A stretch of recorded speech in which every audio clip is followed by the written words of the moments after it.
आइए अब हम अपने चैप्टर जिसका नाम है संघवाद पर चर्चा शुरू करते हैं। किसी राज्य की शासन व्यवस्था को अलग अलग टुकड़ों में विभाजित करके शासन करने की व्यवस्था को संघवाद कहते हैं। यहाँ पर राज्य से अभिप्राय किसी देश या राष्ट्र से है। शासन व्यवस्था का अलग अलग टुकड़ों में विभाजन से अभिप्राय देश की शासन व्यवस्था को विभिन्न प्रांतों या राज्यों में बंट जाने से है। जैसे भारत की शासन व्यवस्था एक केंद्र की शासन व्यवस्था तथा दूसरी सभी 28 राज्यों और केंद्र शासित प्रदेशों की शासन व्यवस्था में बंट जाती है। तो इस तरह से केंद्र, प्रांत व स्थानीय स्तर पर शासन व्यवस्था का बंट जाना ही संघवाद कहलाता है। या ऐसा कह सकते हैं कि ऐसी शासन व्यवस्था जहां पर दो या दो से अधिक स्तर की सरकारें अस्तित्व में होती हैं, वो संघात्मक शासन व्यवस्था कहलाती है। अब देखते हैं संघीय शासन व्यवस्था होती कैसी है। संघीय शासन व्यवस्था में सर्वोच्च सत्ता केंद्रीय प्राधिकार और उसकी विभिन्न अनुषंगिक इकाइयों के बीच बंटी हुई होती है, केंद्र, राज्य, स्थानीय आदि। आमतौर पर संघीय व्यवस्था में दो स्तर पर सरकारें होती हैं, जिसमें एक सरकार पूरे देश के लिए होती है जिसे केंद्र सरकार या संघ सरकार कहते हैं। इसके जिम्मे राष्ट्रीय महत्व के विषय होते हैं।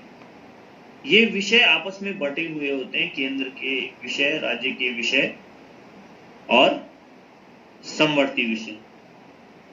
फिर राज्यों या प्रांतों के स्तर की सरकारें होती हैं, जिनके जिम्मे राज्य स्तर के जो विषय दिए होते हैं वो होते हैं।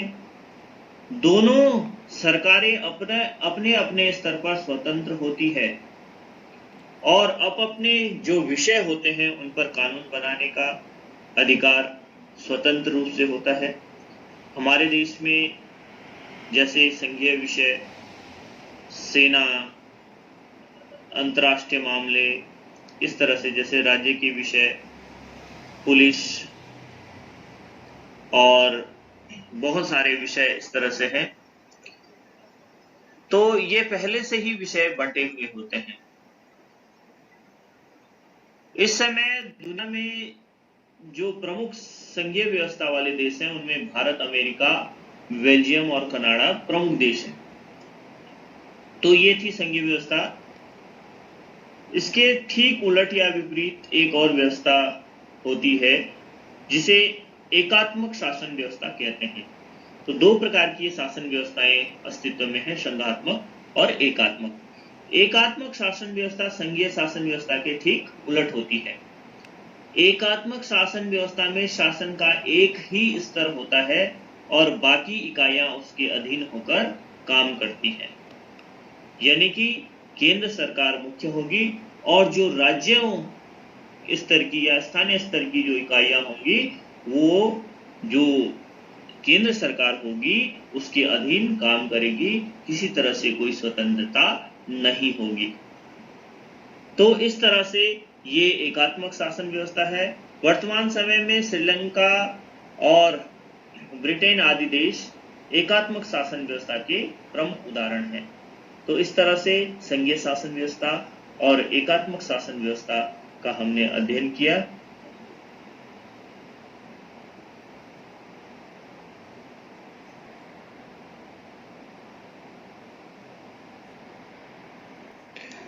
आगे हम बात करेंगे भारत में जो संघीय व्यवस्था है, कैसी संघीय व्यवस्था है, उसकी प्रमुख विशेषताएं क्या है, इन पे बात करेंगे। तो भारत में संघीय व्यवस्था को कनाडा के संविधान से लिया गया है। जब भारत का संविधान लिखा गया, संविधान बनाया गया संविधान सभा द्वारा, तो उसमें जो मुख्य चीजें हैं वो अलग अलग देशों से जो हमारे तात्कालिक राजनीतिकविद थे, प्रबुद्ध जन थे, उन्होंने संपूर्ण विश्व के देशों का अध्ययन किया और उसके बाद जो हमारे देश में सुटेबल जो व्यवस्था होती थी उसको अपनाया। तो इस तरह से संघीय व्यवस्था को भी हमने कनाडा, जो उत्तरी अमेरिका का एक देश है, वहां से संघीय व्यवस्था को अपनाया है। इसकी जो प्रमुख विशेषताएं हैं वो निम्नलिखित हैं। इससे पहले यहाँ पर आपको बता दें, आप कुछ चित्र देख रहे हैं। संसद भवन है सबसे ऊपर, उसके बाद राष्ट्रपति भवन है। लोकसभा और राज्यसभा को अलग अलग दिखाया गया है। जो ये बिंदी बिंदी से दिखाई गई है, ये सीटिंग व्यवस्था है कुल कितनी। जैसे लोकसभा में जो निम्न सदन है उसमें 545 वर्तमान समय में सदस्य संख्या है। राज्यसभा में वर्तमान समय में 245 सदस्य संख्या है। ये संसद के दोनों सदन हैं। जो सबसे ऊपर संसद भवन है उसमें 2 सदन हैं मुख्य रूप से। और इसमें जो राज्यसभा जिसमें वर्तमान में 245 है, इसमें अधिकतम 250 हो सकती है। इस समय 5 सदस्य कम हैं। और लोकसभा जो 545 दिखाया गया है, यहाँ अधिकतम 552 हो सकती हैं।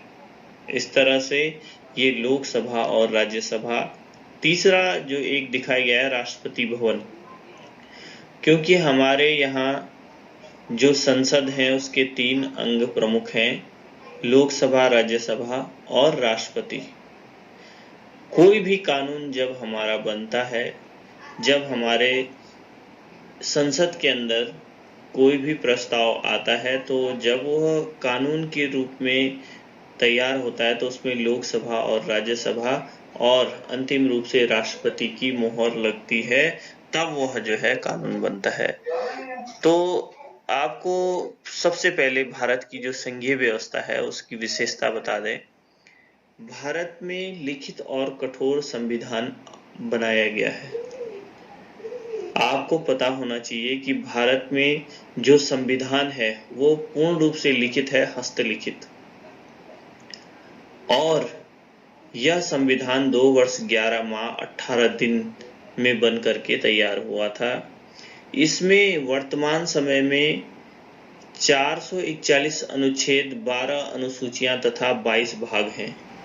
लेकिन जब हमारा संविधान बना उस समय 395 अनुच्छेद, 8 अनुसूचियां और 22 भाग थे, जो कि अब बढ़ करके इनमें ये संख्या हो गई है। इसका निर्माण, जैसे मैंने पहले बताया, संविधान सभा द्वारा किया गया था।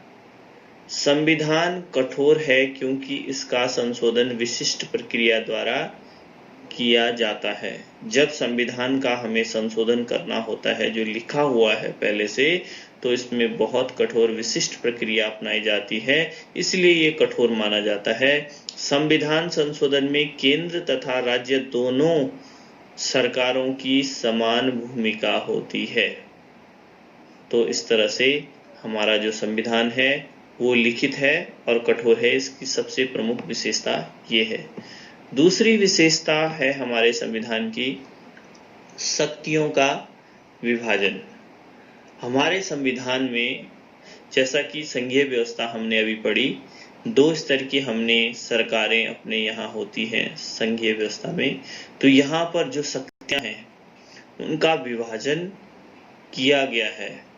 पृथक रूप से राज्यों को, जो राज्यों के विषय है उन पर कानून बनाने का अधिकार राज्यों का होता है।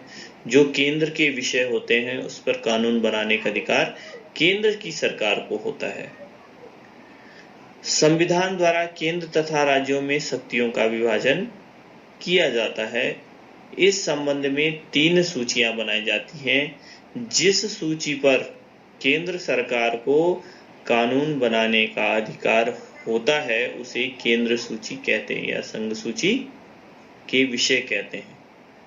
जिन पर राज्यों की सरकारों को होते हैं उन्हें राज्य सूची, तथा कुछ ऐसे विषय होते हैं जिन पर कानून बनाने का अधिकार या जिन पर अधिकार दोनों सरकारों का समान रूप से होता है उन्हें समवर्ती सूची कहा जाता है। कुछ ऐसे विषय जो अवशिष्ट हैं, जो इनमें नहीं आए हैं केंद्र सूची, राज्य सूची और समवर्ती सूची में, उन पर अगर कानून बनाना है तो वो केंद्र सरकार की जिम्मेदारी होती है। अवशिष्ट शक्तियां केंद्र को हमारे यहाँ प्रदान की जाती है, इसलिए राज्यों की तुलना में केंद्र अधिक शक्तिशाली माना जाता है। तीसरी जो प्रमुख विशेषता है वो है स्वतंत्र एवं निष्पक्ष न्यायपालिका। हमारे यहाँ जो न्यायपालिका है वो स्वतंत्र है और निष्पक्ष है। शक्तियों के विभाजन को बनाए रखने तथा संविधान की रक्षा करने के उद्देश्य से स्वतंत्र, सर्वोच्च तथा निष्पक्ष न्यायपालिका की हमने व्यवस्था की है। तो इस तरह से ये तीसरी विशेषता। चौथी जो प्रमुख विशेषता है वो है एकात्मक की ओर झुकी हुई संघात्मक व्यवस्था। जैसा कि मैंने इससे पहले वाले में शक्तियों के विभाजन में आपको बता दिया कि भारत में जो केंद्र है वो राज्यों की तुलना में ज्यादा शक्तिशाली होती हैं, तो एकात्मक की ओर झुकी हुई संघात्मक व्यवस्था भारतीय संघवाद की यह प्रमुख विशेषता है कि यह एक एकात्मक की ओर झुकी हुई है। इसलिए कुछ विद्वान इसे अर्ध संघ की संज्ञा भी देते हैं, जो कि मैंने पहले ही बात करी थी कि भारत जो है पूर्ण रूप से संघात्मक, अर्ध संघात्मक है।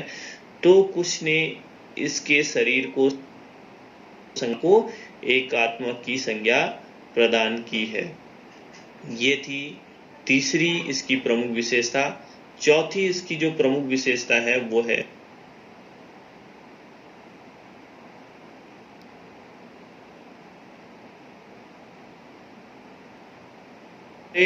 संविधान की जो पांचवी विशेषता है वो है इकहरी नागरिकता तथा इकहरा संविधान। यहाँ पर प्रत्येक नागरिक को की जो नागरिकता होती है वो इकहरी है। वह चाहे किसी भी राज्य में निवास करता है, उत्तर प्रदेश, उत्तराखंड, जम्मू कश्मीर, कहीं पर भी, उसको नागरिकता केवल भारत की प्रदान की जाती है। राज्यों के स्तर पर नागरिकता नहीं होती है, इसलिए हमारे देश में इकहरी नागरिकता है। उदाहरण के लिए अगर अमेरिका की बात करें तो वहां पर दोहरी नागरिकता होती है।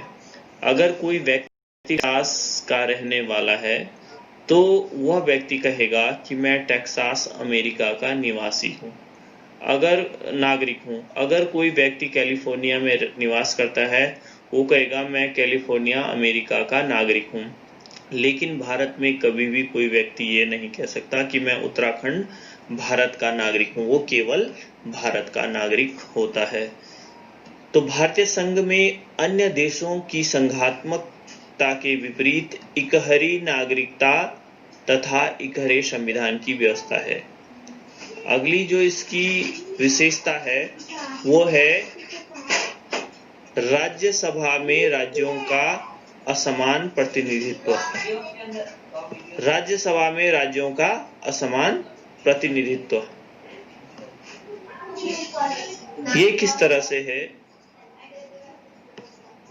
यहाँ पर एक आपने व्यवस्था जो देखनी है वो ये है कि हमारे यहाँ भारत संघ में जो राज्यसभा या उच्च सदन है वहाँ पर राज्यों को उनके जो जनसंख्या है उसके आधार पर प्रतिनिधि की जो व्यवस्था है वो की गई है। जहाँ पर जनसंख्या ज्यादा होगी उस राज्य के प्रतिनिधि ज्यादा होंगे।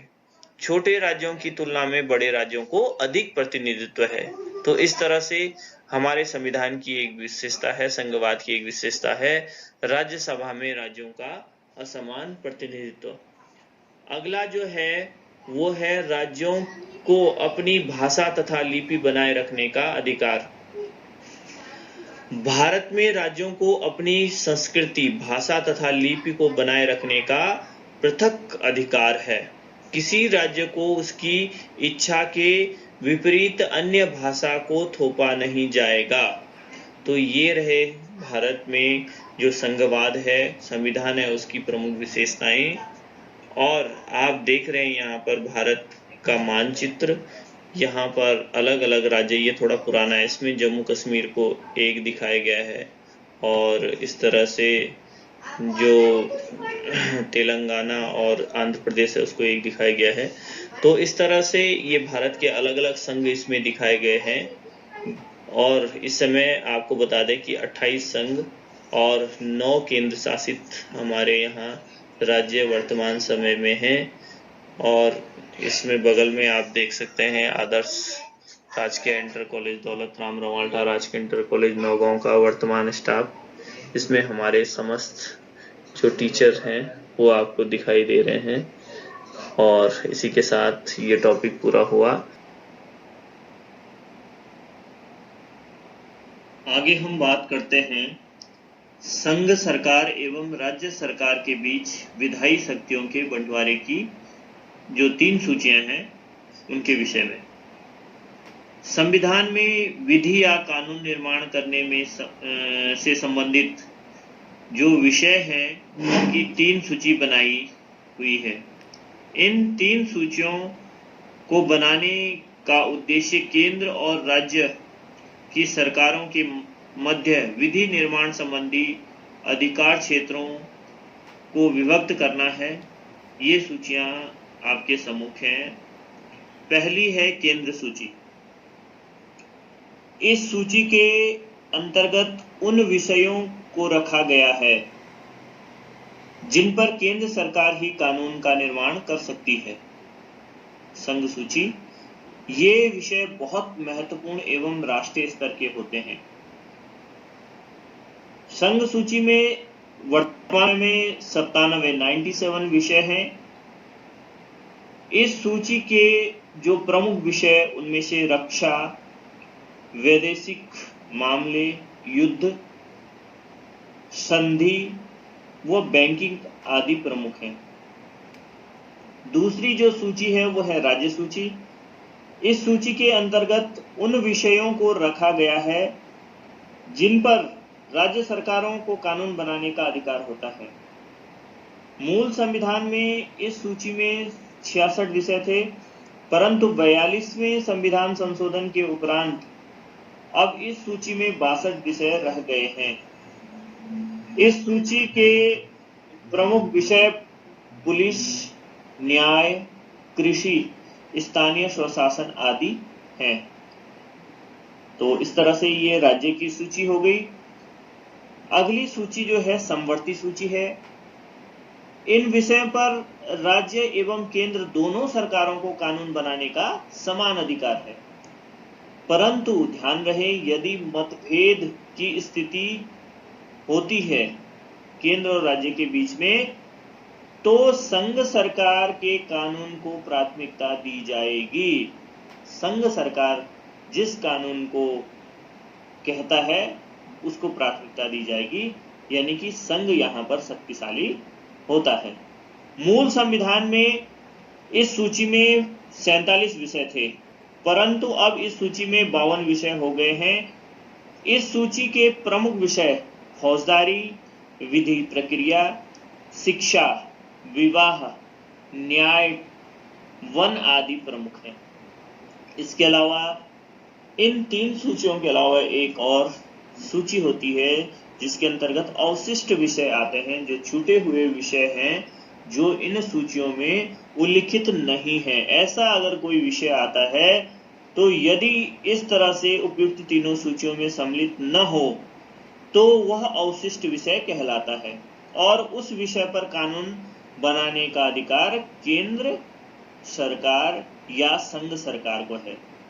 तो इस तरह से भारत में जो संघ सरकार और राज्य सरकारों के बीच में विधायी शक्तियों के बंटवारे की जो सूचियां हैं वो हमने पढ़ी हैं। तो ये प्रमुख 4 सूचियां होती हैं, इनको आप ध्यान रखेंगे।